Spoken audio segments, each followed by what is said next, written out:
Alright, so I'm going to just cover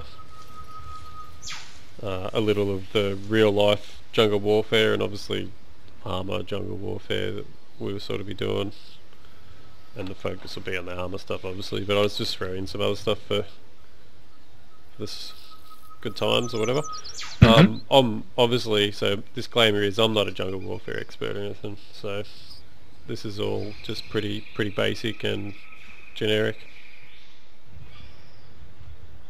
Just on jungle warfare in sort of general terms, map makers might be able to take something away from this too when they make their missions.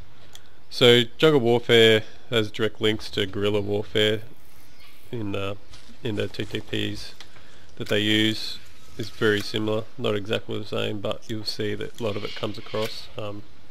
TTPs is tactics, techniques and procedures. So jungle environments generally have key points that are acceptable to guerrilla style of action. So the difficult terrain, poor or limited roads, high level concealment of movement, limited spots for air insertion, inability to like take equipment with you and supplies, due to like extreme climates and stuff like that. So the guerrilla warfare is generally aimed at this disruption and the or like generating frustration with the enemy because they can't even fight you. So it's quick probing type attacks with a withdrawal, and you hit something and then you disappear into the jungle type scenarios. Standoff attacks, I think is the term. That's it. Yep, and jungle environments make supply chains and just movement in general very difficult and allow for effective jungle warfare tactics like that. So the concealment of the jungle allows freedom of movement for small forces. There's no, so like the desert where you can see them moving around in cars and track them, or the forces moving around on foot. You're not going to have that AC Spectre gunship, just looking down on you the whole time. So, the forces that get around have got the ability to attack, withdraw in concealment and safety. It also affects like intelligence pictures of what's occurring in your operational area, and that flows on to operational planning difficulties. So you're planning to strike a compound or a town or some sort of target. You don't know really what's around because there's just the ability to be able to conceal stuff, and so there's always this constant need for reconnaissance, and it usually comes in the form of patrols and overwatches and like the old style SAS sitting on a hill for 3 days straight watching one little village or something like that, and that's what keeps the intelligence up to date. Another big factor that comes across in the jungle is support elements like engineer units especially.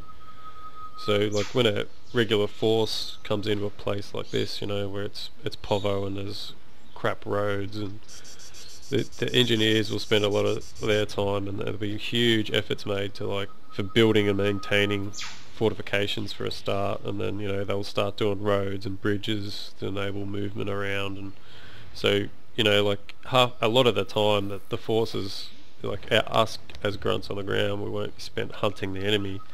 We'll spend a lot of time doing stuff that is enabling those things. So you'll be providing protection for an engineer element that's building a bridge, or and you'll do that in the form of reconnaissance patrols and stuff like that.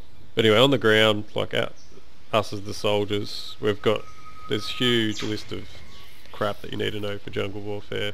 Health and hygiene, obviously we don't have to do in ArmA, but it's huge when they're in the jungle for real. We don't have to worry about it obviously, but yeah, like temperatures and bugs and disease and mosquitoes and all that shit. It does have an effect up like tactically as well. So a lot of the patrols that went out wouldn't even take a radio because they're too heavy back then to carry.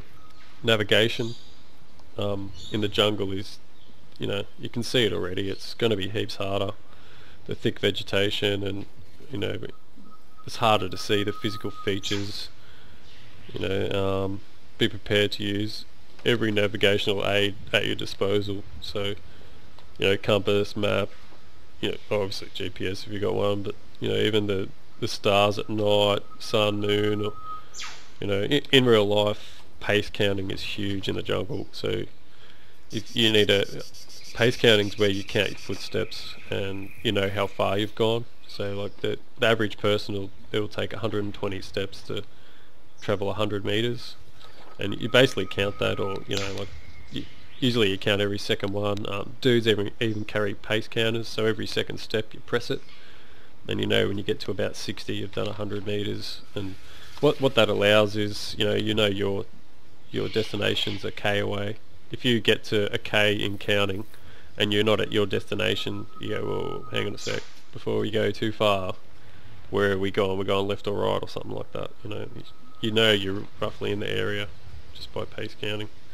And yeah, once again, that's not really something we'll do. But if you're ever lost, probably the first thing you want to do is establish what was your last known position, and can you get back there. So if you're a squad leader and you're like, oh fuck, where are we? You can ask other people in the squad. If no one really knows because you were supposed to be sorting it out or something, then try and move back or establish where your last known position was.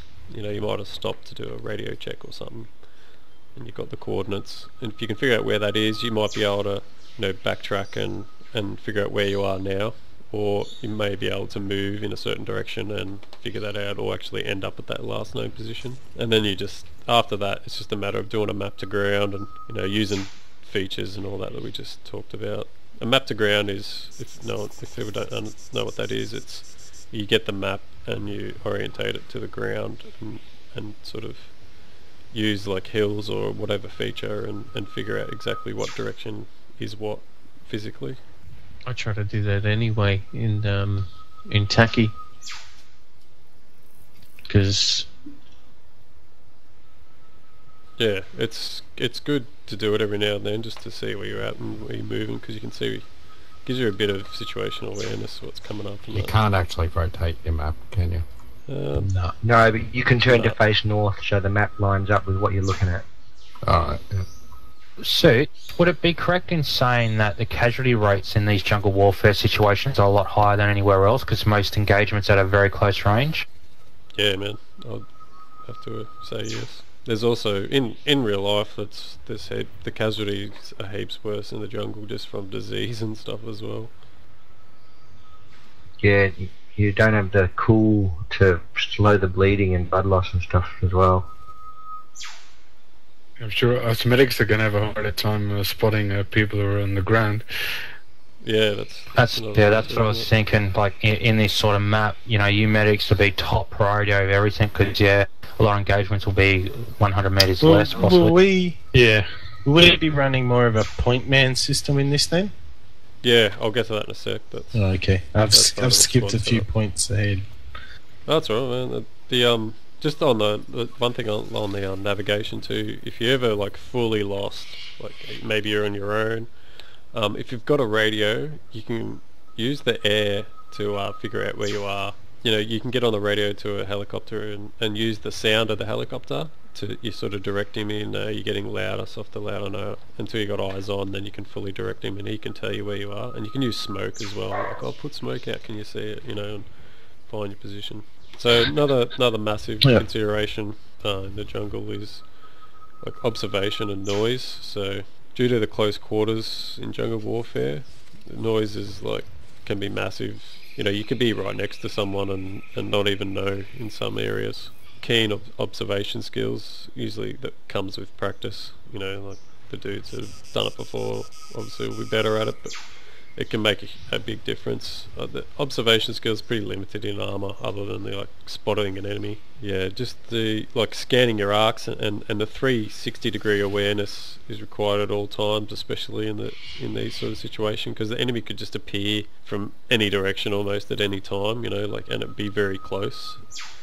We can be heading along and then all of a sudden an enemy appears behind us. It's just that they've come into a bit of jungle where it's clear enough to see 20 meters instead of 10, and we didn't realize, but there was an enemy 20 meters behind us. You know what I mean? Talking and that, or pretty limited. It'd be a lot of hand signals and stuff when you're moving through, and in the jungle you move a lot slower and closer, so it's all possible. And we wouldn't be using radios and yelling out to each other. Obviously, against the AI, it's not going to make a difference. Yeah, if we play against players, yelling and talking on the radios it could probably get you messed up. Especially that one dude just hiding in the trees. You can creep up on here and do some damage from close range, like Spam was saying.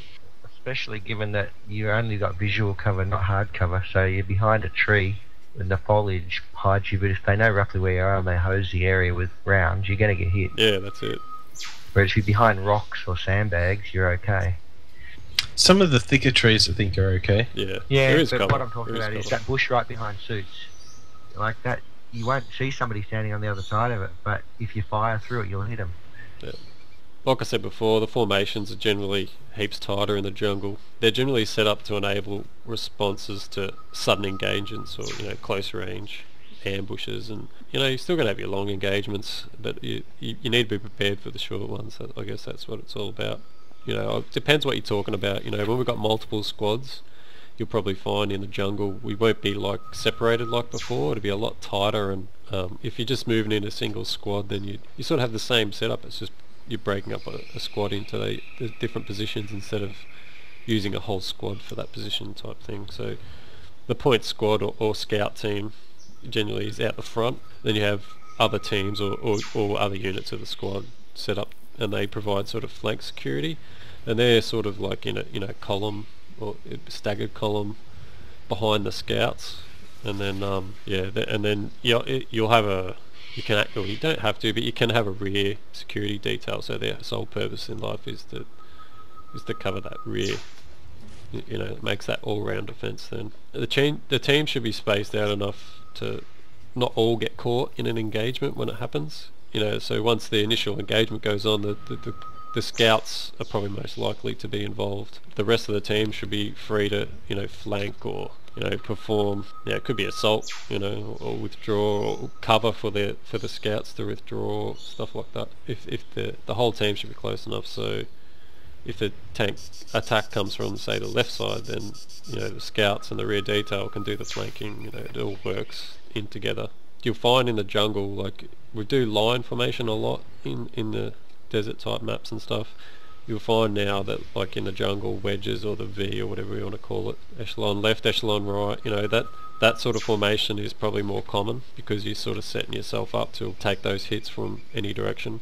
If you don't know how to do the staggered, make sure you get all over it. Just before we go into the formation though, I want to show you one little formation you can use. If you get separated, say a fire team even, or 3 people, that works fucking really good. So each stand on a point of this triangle here.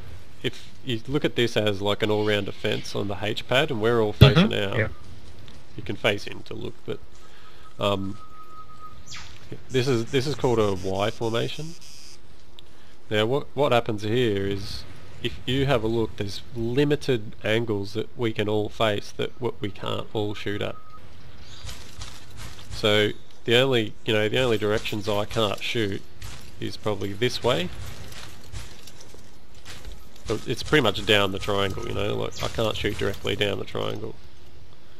However, if we get a contact to the north, we can put 3 guns on it. If we get a contact sort of, whichever, like probably not east, but northeast, we can put 3 guns on it. If we get a contact southeast, we can put 3 guns Northeast, on it. wouldn't you be See what I'm shooting saying? over the other dude's head then? So it just depends how. Suits might not want to be standing up though. So, but you know what I mean. Like, if you're standing up and I'm lying down, you can shoot over my head, but you might not want to be standing up. And then, I mean, this is a good like, like, okay, we're gonna halt. Let's all stop and we all sit down and we all face out. So there's 3 of us here sitting down facing out, and then we get that contact northeast. Then those guys can just turn and face, and if that guy's over Spam's head. Where would the 4th guy go? Would it be a square or? Yeah, if you've got a 4th guy, I'll just put him in the middle, and then he can move wherever when something happens. There'll probably be your team leader or your fire team leader. Or even defending a medic. Put the medic in the middle with the casualty and put 3 people around him. Yeah, that's not a bad one. The only thing is when the guys in the middle, you got to be careful because Y formation, right? well, it's a Y formation. Form a Y. Yeah. Just a quick way of making sure that you can get max firepower on, rather than standing in a gaggle like this and then someone walks out on you, and like, yeah, 2 of you get to shoot, and then the other 2 shoot you in the back of the head, you know. We'd never do that to you.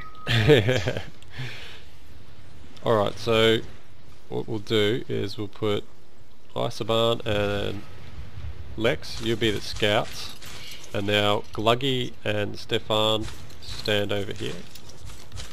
So you sort of stagger off, what is it, echelon right off Lex. So you're...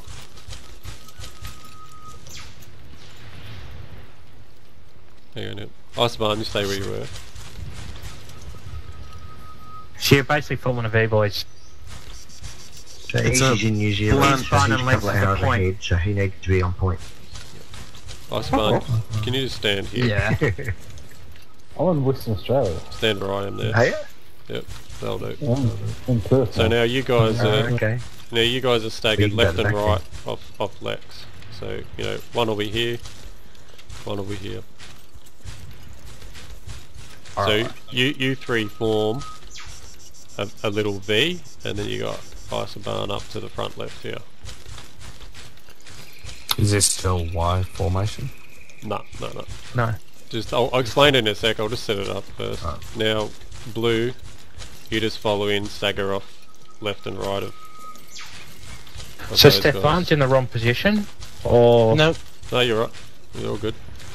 So now, once you got the 2, you guys are one shot. Yeah, Easy's on Yeah, our we are. squad, but he's not in Oh, our okay. squad anymore, remember? He got booted. There we go. So now that I'll just get another 2 guys to stagger in here. So stand where I'm standing here. So who's that? Swifty? Yeah, you stand here, Swifty. And yeah, Reaper, that's fine. Where do you want Bo and Easy? If there's extra dudes, they'll actually fill in here. So what, Yep, so what Bo I've got was in is the I've right got spot. Reaper and Swifty, your rear detail. Lex and Isobarn are the scouts, and then everyone else would fill sort of in here. Now the staggers don't do staggers like we used to do. Forget about that 5 meter thing. This is a lot closer. Obviously you'll space out when it's open, but yeah. So the staggers only need to be, you know, like a step to the left, sort of thing, like that. We're all facing south, by the way. So yeah, the staggers are just, you know, they're not a full stagger like this. It's just a little stagger. You're almost in column, but just not.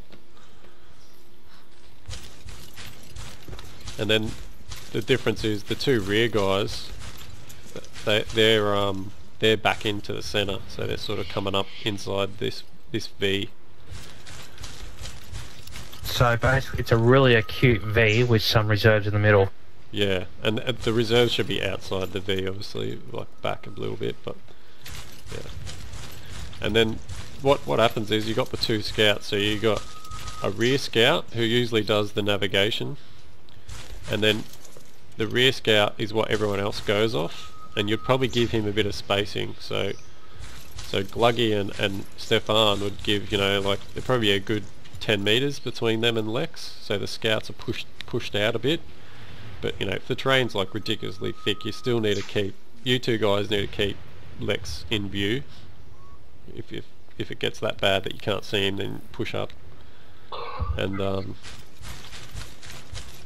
yeah, and then Isobarn is the, you know, the lead scout, so he shouldn't have to do really anything. He shouldn't be checking compasses and stuff like that. So Lex will be the one sort of directing him where to go, but he'll be, you know, another 5 or so meters in front of Lex, and he'll be doing the patrolling and stuff like that.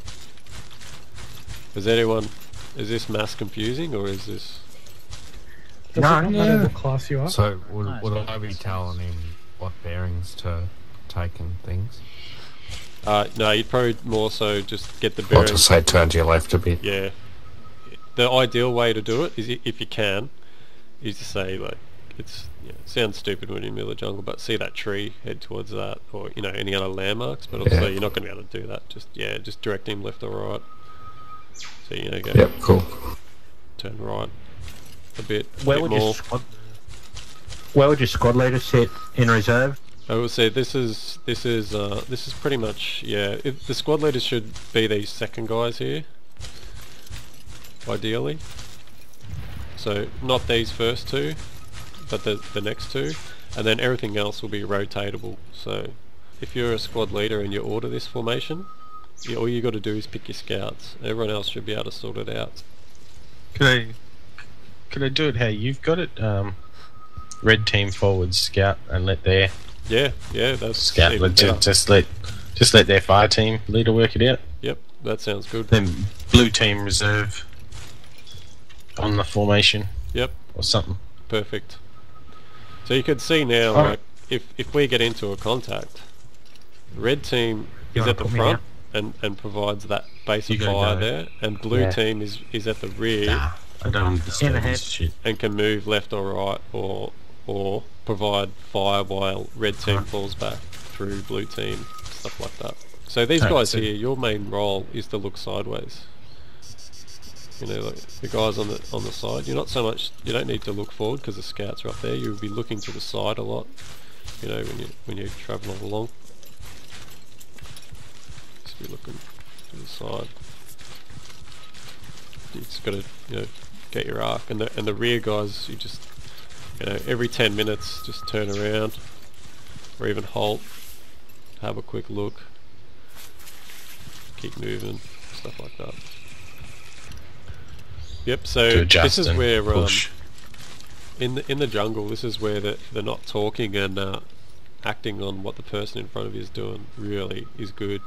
So if the scouts, just say I'm the scout and I'm going along, and then I just stop and go like that, everyone follows suit. That's an SOP right there. Like if the scout does something, you do it. Like he might just have the willies, like you see in the movies, they get freaked out. And then So if he dives to the ground, obviously everyone else dives to the ground, and it's. what sort of pace are you guys generally going to be moving at?